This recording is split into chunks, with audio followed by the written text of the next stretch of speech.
জামুকায় এখন শুধুই শূন্যতা। গাজীপুরে শ্রমিকদের ঢাকা-টাঙ্গাইল মহাসড়ক অবরোধ। বুলেটে আহতদের বিদেশে চিকিৎসা দেওয়ার আহ্বান জানিয়ে ৭১ মুক্তিযোদ্ধার বিবৃতি।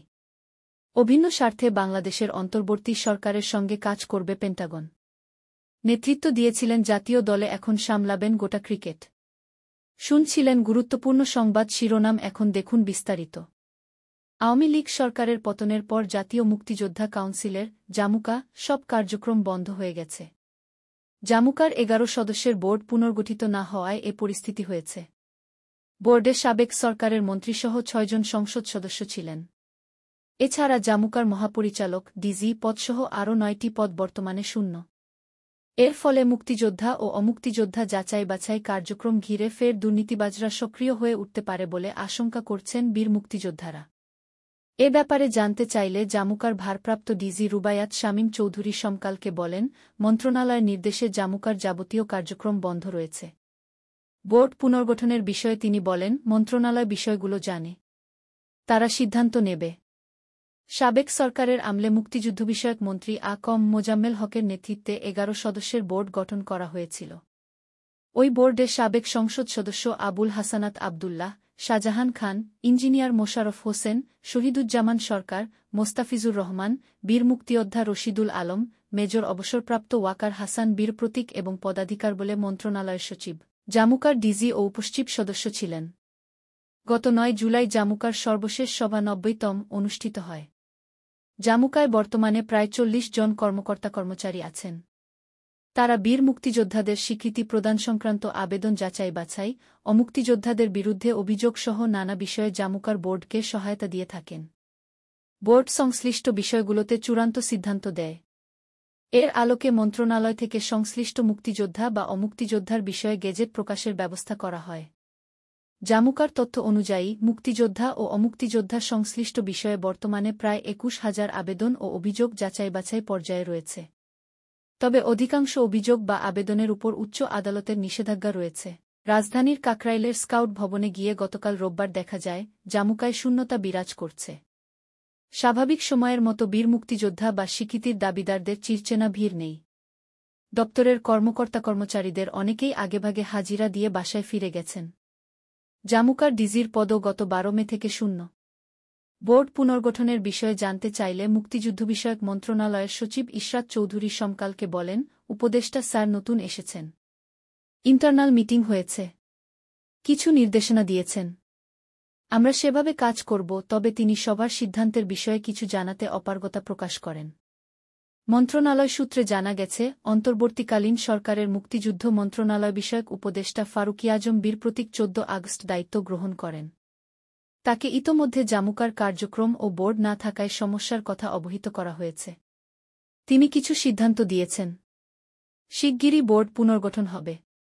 মুক্তিযোদ্ধা সংসদ কেন্দ্রীয় কমান্ড কাউন্সিলের সাবেক চেয়ারম্যান অধ্যক্ষ আব্দুল আহাদ চৌধুরী সমকালকে বলেন, বীর মুক্তিযোদ্ধার গেজেটভুক্তি বা যাচাই-বাছাই নিয়ে দীর্ঘদিন ধরেই জনমনে প্রশ্ন রয়েছে। দুর্নীতির একটি চক্র এর সঙ্গে জড়িত। সরকার পরিবর্তন হওয়ায় জামুকার কার্যক্রম বন্ধ থাকলে দুর্নীতিবাজরা নথিপত্র জালিয়াতি করার সুযোগ নিতে পারে। এর আগে জামুকার কর্মকর্তাদের যোগসাজশে বীর মুক্তিযোদ্ধার তালিকায় অমুক্তিযোদ্ধারা গেজেটভুক্ত হয়েছিল, যা প্রমাণিত হওয়ায় বিগত সরকার কয়েকজনের সনদ বাতিল করেছিল। দ্রুত পরিচালনা পর্ষদ পুনর্গঠন এবং ডিজিসহ শূন্য পদগুলো পূরণের দাবি জানান তিনি। গাজীপুরে শ্রমিকদের ঢাকা-টাঙ্গাইল মহাসড়ক অবরোধ। গাজীপুরের কালিয়াকৈর উপজেলার খাড়া জোড়া এলাকায় ঢাকা-টাঙ্গাইল মহাসড়ক অবরোধ করেছেন পোশাক কারখানার শ্রমিকরা। আজ বুধবার বকেয়া বেতনের দাবিতে মাহমুদ জিন্স নামক একটি পোশাক কারখানার শ্রমিকরা সড়ক অবরোধ করেছেন। এ সময় সড়কের উভয় পাশে ৬ কিলোমিটার দীর্ঘ যানজটের সৃষ্টি হওয়ায় ভোগান্তিতে পড়েছেন যাত্রীরা। অপরদিকে মহাসড়ক অবরোধের ২ ঘণ্টা পর শিল্প পুলিশ ঘটনাস্থলে গেলে শ্রমিকদের মধ্যে উত্তেজনা দেখা হয়। শ্রমিকদের দাবি, তারা গত ৩ মাসের বেতন না পেয়ে মানবতার জীবনযাপন করছেন। গত ৩ মাস ধরে কারখানা কর্তৃপক্ষ বেতন দেওয়া নিয়ে তালবাহানা করছে। শিল্প পুলিশের ওসি নিতাই চন্দ্র সরকার জানান, পুলিশ ঘটনাস্থলে গেছে। কারখানা কর্তৃপক্ষের সঙ্গে কথা বলে শ্রমিকদের বেতনের বিষয়টি সমাধান করা হবে। বুলেটে আহতদের বিদেশে চিকিৎসা দেওয়ার আহ্বান জানিয়ে ৭১ মুক্তিযোদ্ধার বিবৃতি। বৈষম্যবিরোধী ছাত্র আন্দোলনে বুলেটবিদ্ধ হয়ে যারা আহত হয়েছেন তাদের অবিলম্বে বিদেশে উন্নত চিকিৎসার ব্যবস্থা করার আহ্বান জানিয়েছেন ৭১ এর রণাঙ্গনের ৭১ মুক্তিযোদ্ধা। মঙ্গলবার এক বিবৃতিতে তারা বলেন, ফ্যাসিস্ট শেখ হাসিনার নির্দেশে গণতন্ত্র মুক্তির আন্দোলনে নিরস্ত্র ছাত্রজনতার উপর পুলিশ ও ছাত্রলীগ যুবলীগের অবৈধ অস্ত্রধারীদের নির্বিচারে গুলিবর্ষণে হাজার হাজার ছাত্রজনতা আহত হয়ে মৃত্যুর সঙ্গে পাঞ্জা লড়ছে। যেহেতু বুলেটে আহতদের কেউ না কেউ প্রতিদিনই মারা যাচ্ছে, এই বিষয়ে পর্যাপ্ত চিকিৎসা ব্যবস্থা যেহেতু নেই, তাই তাদেরকে অবিলম্বে সরকারি উদ্যোগে বিদেশে পাঠিয়ে চিকিৎসা দেওয়ার জন্য আমরা অন্তর্বর্তীকালীন সরকারের কাছে জোর দাবি জানাচ্ছি। প্রবল গণ আন্দোলনের মুখে প্রধানমন্ত্রীর পদ থেকে শেখ হাসিনার পদত্যাগ ও অন্তর্বর্তী সরকার গঠনের পর প্রথমবারের মতো নিজেদের প্রতিক্রিয়া জানিয়েছে মার্কিন প্রতিরক্ষা দপ্তর পেন্টাগন।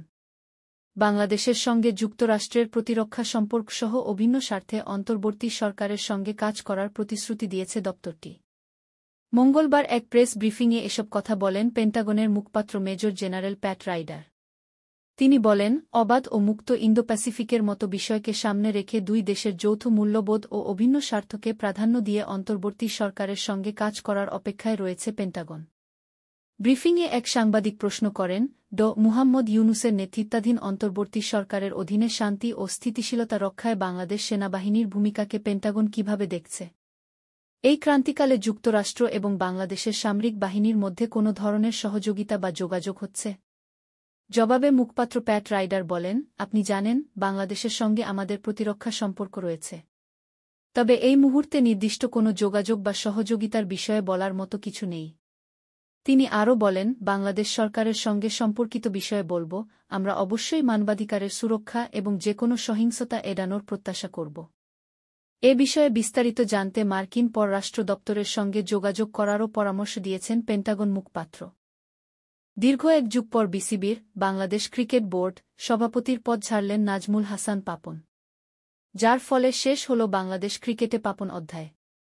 পাপনের পদত্যাগের পর বিসিবির নতুন সভাপতি হয়েছেন সাবেক অধিনায়ক ও নির্বাচক ফারুক আহমেদ। এক সময় জাতীয় ক্রিকেট দলকে নেতৃত্ব দেওয়া এই ব্যাটার এবার সামলাবেন পুরো ক্রিকেট। আজ সচিবালয়ের যুব ও ক্রীড়া মন্ত্রণালয়ের কনফারেন্স কক্ষে বোর্ড পরিচালকদের জরুরি সভায় বাংলাদেশ ক্রিকেট বোর্ডের সভাপতি নির্বাচিত হন ফারুক আহমেদ। তিনি ক্রিকেট বোর্ডের ১৫তম সভাপতি এবং মেয়াদের বিচারে ১৭তম সভাপতি হচ্ছেন। ফারুক আহমেদ ১৯০০ সালের ২৪ জুলাই ঢাকায় জন্মগ্রহণ করেন। ঢাকা বিশ্ববিদ্যালয় থেকে তিনি জনপ্রশাসন বিভাগে অনার্স মাস্টার্স পাস করেন। ১৯০০ সালের ২৯ অক্টোবর এশিয়া কাপ টুর্নামেন্টে পাকিস্তানের বিপক্ষে ওয়ানডে ম্যাচে অভিষেক ঘটে তার। একই দিন অভিষেক হয় ওয়াহিদুল গনি ও আকরাম খানেরও। ১৯৯০ সালে চণ্ডীগড়ে তিনি ক্যারিয়ার সর্বোচ্চ ৫৭ রান করেন ভারতের বিরুদ্ধে। এ খেলায় তৃতীয় উইকেট জুটিতে আতহার আলী খানের সঙ্গে ১০৮ রান করেন। ১৯৯৩-৯৪ মৌসুমে বাংলাদেশ ক্রিকেট দলের অধিনায়ক করা হয় তাকে।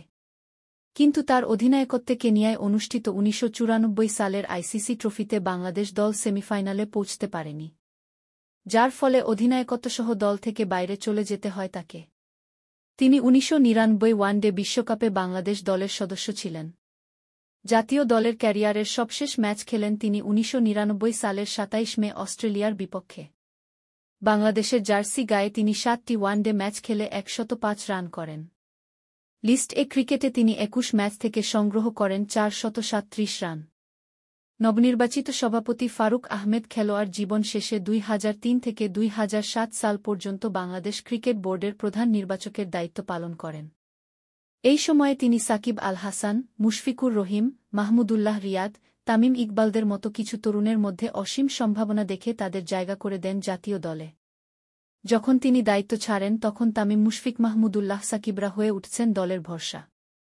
এরপর দ্বিতীয় মেয়াদে ২০১৩ সালে তিনি প্রধান নির্বাচকের দায়িত্ব পান। কিন্তু বিসিবির দ্বিস্তরের নির্বাচক কমিটি, স্বেচ্ছাচারিতা, অনিয়ম, সীমাহীন দুর্নীতির প্রতিবাদে ২০১৬ সালে পদত্যাগ করেন তিনি, যা বাংলাদেশের ক্রিকেট অঙ্গনের ইতিহাসও বটে। তার অধীনে ২০১৫ বিশ্বকাপে সাফল্যের পর ঘরের মাঠে পাকিস্তান, ভারত ও দক্ষিণ আফ্রিকার বিরুদ্ধে বাংলাদেশের দুর্দান্ত সিরিজ জয় হয়। কিন্তু হঠাৎ করেই বোর্ডে দেখা যায় বিশৃঙ্খলা, কাজের মধ্যে হস্তক্ষেপ শুরু হয়। সিস্টেমেও গলদ দেখা দেয়, শুরু হয় বোর্ড কর্তাদের হস্তক্ষেপ। ২০১৬ সালে দায়িত্ব ছাড়ার পর এসব অনিয়মের কথা বিভিন্ন সময়ে জানিয়েছিলেন স্পষ্টভাষী ফারুক আহমেদ। একসময় জাতীয় দলের নেতৃত্ব দেওয়া এই অধিনায়ক এবার সামলাবেন পুরো ক্রিকেট। তার হাত ধরে ঘুরে দাঁড়াবে বাংলাদেশের ক্রিকেট, সেই প্রত্যাশা সবার।